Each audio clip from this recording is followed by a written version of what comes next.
Welcome to The Newsworthy. All the day's news in less than 10 minutes. Fast, fair, fun, and on the go. Today, word of a White House shakeup, CNN's lawsuit against Trump, and why Facebook is partnering with France. Plus, a driverless Uber competitor is coming next month. Those stories and many more in less than 10 minutes. I'm Erica Mandy. Today is Wednesday, November 14th. You ready? Let's do this. Search teams in Northern California are still searching for remains after a deadly wildfire there because people are still missing. And again, the death toll is up. CBS News reports statewide at least 50 people have died now, most of them in the Camp Fire that destroyed the area of Paradise, California. In Southern California, some evacuation orders were lifted, but firefighters say they're not out of the woods just yet. More uncertainty surrounding the White House staff. This is rare. First Lady Melania Trump has called for the Deputy National Security Advisor, Mira Ricardel, to be fired. The First Lady's spokeswoman says Trump doesn't think she deserves the honor of her position anymore. But as of early this morning, she did still have her job. Of course, that could change. We talked yesterday about reports that the Homeland Security Secretary could also be pushed out. And now Reuters and the Wall Street Journal report Chief of Staff John Kelly is also said to be a question mark. The timeline for a possible White House shakeup isn't clear, and again, at this point, no official word on that from the White House and no official changes. CNN is suing President Trump and several of his aides, and today is the first hearing in that case. The lawsuit demands that CNN reporter Jim Acosta gets his White House press pass back. CNN says Acosta's First Amendment right for freedom of the press has been violated, as well as his Fifth Amendment right, which guarantees due process. Remember, the Trump administration took away Acosta's access last week. It was after a heated exchange between Acosta and the president. Acosta questioned the president and did not give up the microphone. President Trump called the reporter a terrible person. But the White House says it's not stopping any other CNN reporters, that this is about Acosta's behavior to disrupt the press conference. Experts are pretty split about whether CNN has a case here and if suing is the right move. To be continued. New FBI data shows an increase in hate crimes in the U.S., a 17% increase from 2016 to 2017, a spike for the third year in a row. The acting attorney general says it's a call to action, that the Department of Justice is working to reduce violent crimes in America. And ABC News did note more law enforcement agencies also started reporting hate crime stats for the first time last year.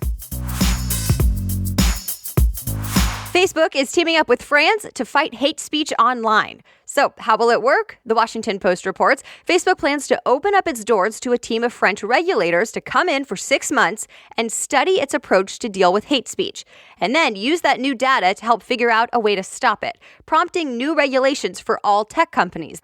Facebook says it's the best way to make sure any new regulation is smart and works for everyone involved. E-cigarette maker JUUL Labs is saying so long to some of its social media, and the company says it'll also stop selling its flavored products in retail stores. Business Insider reports the company is trying to stay ahead of possible new government regulations to make sure minors don't get their hands on e-cigarettes as easily. Because remember, the FDA has been investigating e-cig companies like JUUL, looking at their marketing practices. Federal health officials have said e-cigarettes have become way too popular among teenagers. Now the company JUUL Labs says it's taking down Instagram and Facebook accounts, and its only YouTube content will be former adult smokers talking about switching to e-cigarettes. Its flavored JUUL pods will now only be available online, at least for now. And stay tuned because new government regulations on the industry are expected soon.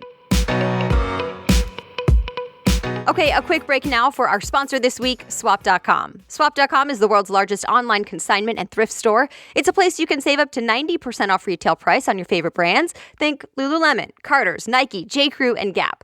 And it's all organized for you, so no digging through racks, store after store, looking for that one gem. Instead, you can look specifically at women's, men's, workout clothes, maternity, or kids' clothes. You set the filters and search from the comfort of your home. And for any parents listening, this is a great option for when your kids are growing like crazy and you need new clothes, what feels like every 2 seconds. You'll find gently used, quality, hand-inspected items from Swap.com, and there are hassle-free returns within 30 days. Swap.com is offering the Newsworthy listeners 35% off select items for your first order. Just use the promo code Newsworthy or check out new deals listed on the homepage every day. Again, that's Swap.com, SWAP.com, and use promo code Newsworthy. Now back to the news. So, change of plans. A highly anticipated NFL game between the LA Rams and the Kansas City Chiefs has to move. The football game was set to happen in Mexico City, but now CBS Sports says it's moving to Los Angeles. Why? Concerns about the field conditions. The NFL said the field in Mexico City was fine until more recently because of weather and a bunch of other events that happened there. Now, it's not even safe for players. So some ticket holders will get refunds, and what some are calling the Game of the Year will now be in Los Angeles. The game is next Monday, November 19th. Amazon has now officially confirmed it, and some new details are coming out. Its big second headquarters will actually be split between 2 East Coast spots, New York's Long Island City and Crystal City in Arlington County, Virginia. They'll each get about 25,000 jobs and billions of dollars in investments. And a new part of the announcement here. Nashville, Tennessee was chosen for a new operations center that will bring about 5,000 jobs. CNET reports Amazon will get more than $2 billion in government incentives tied to the number of jobs the company creates.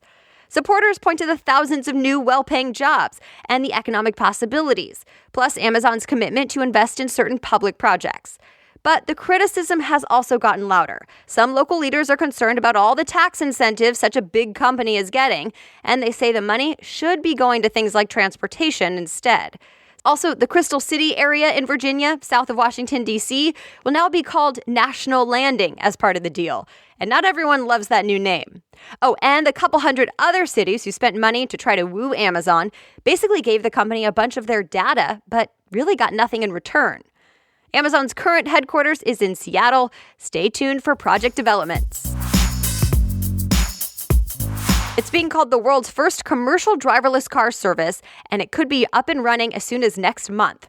Waymo, which is owned by Google's parent company, will reportedly launch a service that will be like a self-driving version of Uber and Lyft.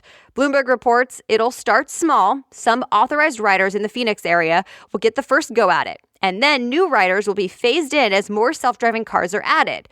No word yet on the name of this new company, but expect to learn more about it before the end of the year.